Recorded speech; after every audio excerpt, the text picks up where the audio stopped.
ओम शांति। मंगलमय शिव पिता निराकार परमात्मांकर पवित्र दुनिया स्थापना कार्य सहयोगी हेउथिबा तथा संपूर्ण पवित्र हेबार श्रेष्ठ पुरुषार्थ करुथिबा महान आत्मा मानंकु हृदयर सहित ईश्वरीय शुभ अभिनंदन शुभेच्छा सुस्वागतम सुप्रभात। आमे माने गायन करुछे पवित्र भारत भूमि अर्थात भारत जे दिने संपूर्ण पवित्र दुनिया थिला एथिरे संदेहर अवकाश नाही। सेथिपाई कहा जाए जुगे जुगे भारत जहा नाही भारते ताहा नाही मरते इत्यादि। जुगे जुगे अर्थात संपूर्ण चारि जुगर कहानी भारत उपरे ही पर्यवेसित। युद्धर नाम मध्य रखा जाइछि महाभारत युद्ध, जद्वारा धरापृष्ठरु अधर्मर जुगर अवसान होइथिला। एहार अर्थ विश्व कहिले विशाल भारत भूखंड को कहा जाउथिला निश्चय। तेबे जेतेबेले सत्ययुगे भारत थिला सेतेबेले समस्ते पवित्र सतप्रधान थिले, सुख शांति भरा दैवी गुण संपन्न देवी देवता थिले, जेउ मानकर गायन पूजन महा आडंबर रे पालित हेउछि। देवी देवतांकु आह्वान करिबा पई संपूर्ण शुद्ध पुत्त रक्षापूर्वक नानादि विधि विधान मध्य पालित हेउछि। तेबे आत्मा दैवित्व को प्राप्त करुछि सेतेबेले जेतेबेले से संपूर्ण पवित्र हेउछि। पवित्रतार महत्व जुगे जुगे सर्वाग्रे रही आसिछि। एबे मध्य दुनियार केते उच्च पदपदवीर अधिकारी ही थांतु, केते प्रतिभाशाली बा प्रभावशाली व्यक्तित्व ही थांतु, किंतु सेमाने संसार त्यागी महान साधु संतों आगरे मुंड नुआई थांती, जेहेतु सेमानंक पाखरे पवित्रतार शक्ति रहिछि। घनिष्ठ बंधु दुई जन जड़े मुनिंकर शिष्यत्व ग्रहण कले। गुरु शिक्षा देवा समय गृहस्थ आश्रम को सर्वश्रेष्ठ बोली मान्यता देले। राजा जनकंकर उदाहरण माध्यम जड़े शिष्य किंतु ए कथा को सहजरे ग्रहण करि पारु नथिले, कारण तांकर स्वभाव टिके भिन्न थिला।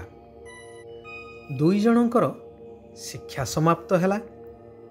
उभयंकु गुरु तांकर आभिमुख्य पचारिले। जहार सबुबेले संदेह रहउथिला से कहिले, गुरुदेव मु आपणक भଳି आश्रम स्थापना करी निवृत्ति रे रहिबाकु चाहुछि, संसार ठारू संपूर्ण अलगा रहिबी।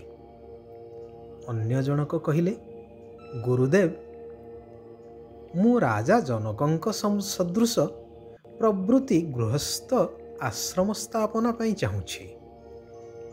गुरु उभयंकु आशीर्वाद दे विदाय देले। दुई बंधुंकर आभिमुख्य अलगा अलगा हेइथिले मध्य सेमाने किंतु पाखापाखी आश्रम स्थापना करी रहिले। द्वितीय बंधु पवित्र विवाह बंधन रे आबद्ध हेले एवं आश्रम शैली रे उभय पति पत्नी जीवन जापन कले, सुख शांति रे आश्रम चलाइले। उभयंकर अनुगामी मध्य थिले। धीरे धीरे सेमाने बढ़ी चलिले अनुगामी।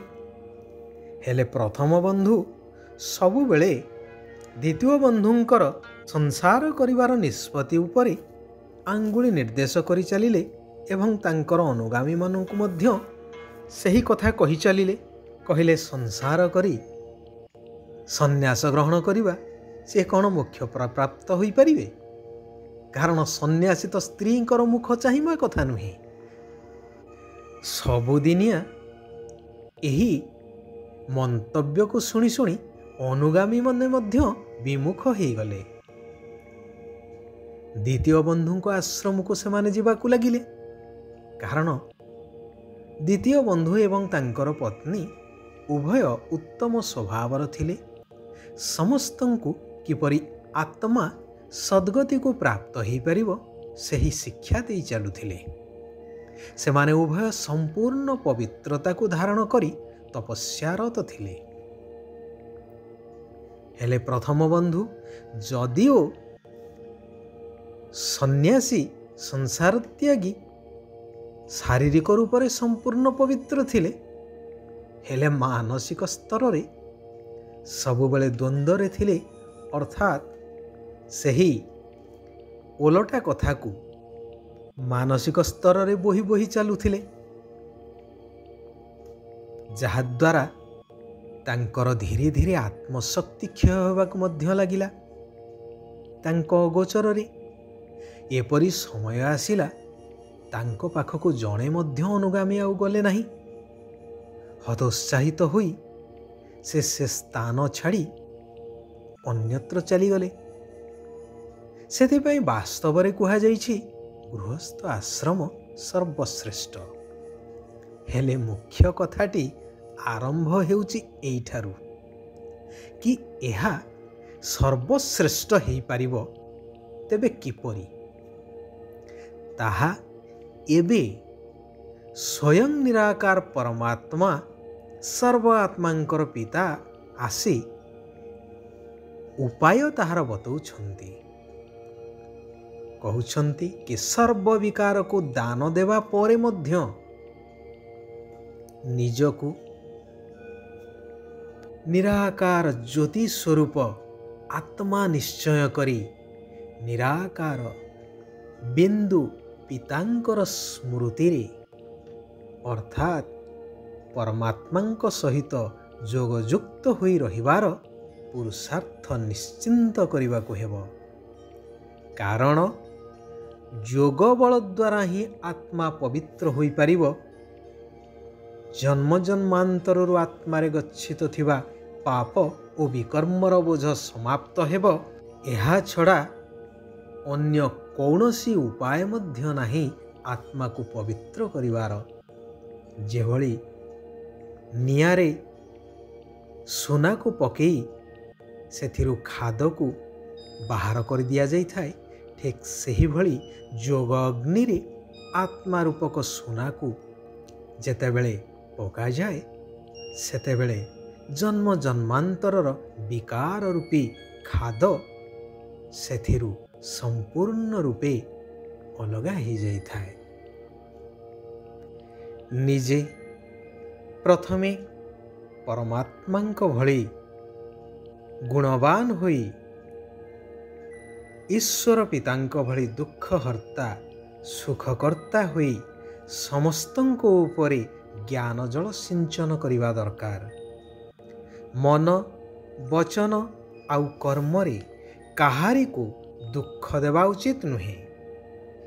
କୌଣସି ବିକର୍ମ ଯେପରି ନ ହେଉ ସେଥିପ୍ରତି ସଜାଗ ରହି ଶ୍ରେଷ୍ଠ ଆଚରଣ ସହ ବାବାଙ୍କ ସ୍ମୃତିରେ ରହି ନିଜର ସମୟକୁ ସଫଳ କରିବା ଦରକାର। ଏହାଦ୍ୱାରା ଶିବ ବାବାଙ୍କର ହୃଦୟ ସିଂହାସନର ଅଧିକାରୀ ହୋଇ ରୁଦ୍ରମାଳାରେ ଆସିପାରିବ। ମିଛ କହିବା, ଭୁଲ କରି ଲୁଚେଇବା, କାହାକୁ ଦୁଃଖୀ କରେଇବା ଏସବୁ ପାପ ଅଟେ, ଯାହାର 100 ଗୁଣା ଦଣ୍ଡ ଭୋଗ କରିବାକୁ ପଡ଼ିଥାଏ। ପାଞ୍ଚବିକାର ରୂପୀ ମାୟା ତ ଆସିବ, ହେଲେ ଡରିଯିବାର ନାହିଁ।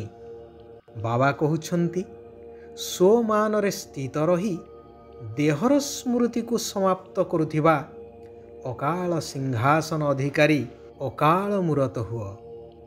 ବର୍ତ୍ତମାନ ଶିବ ବାବାଙ୍କ ଠାରୁ ତୁମକୁ ପ୍ରାପ୍ତ ହେଉଥିବା ଅନେକ ସ୍ୱମାନ, ଯାହା ପ୍ରତ୍ୟେକ ଦିନ ବାବାଙ୍କ ଠାରୁ ମିଳୁଛି, ତାହା ଦୈନିକ ଗୋଟିଏ ଗୋଟିଏ ସ୍ମୃତିରେ ରଖି ବେହଦର ସ୍ମୃତିରେ ରହି ଏହି ଦେହର ସ୍ମୃତିକୁ ଭୁଲି ଚାଲ।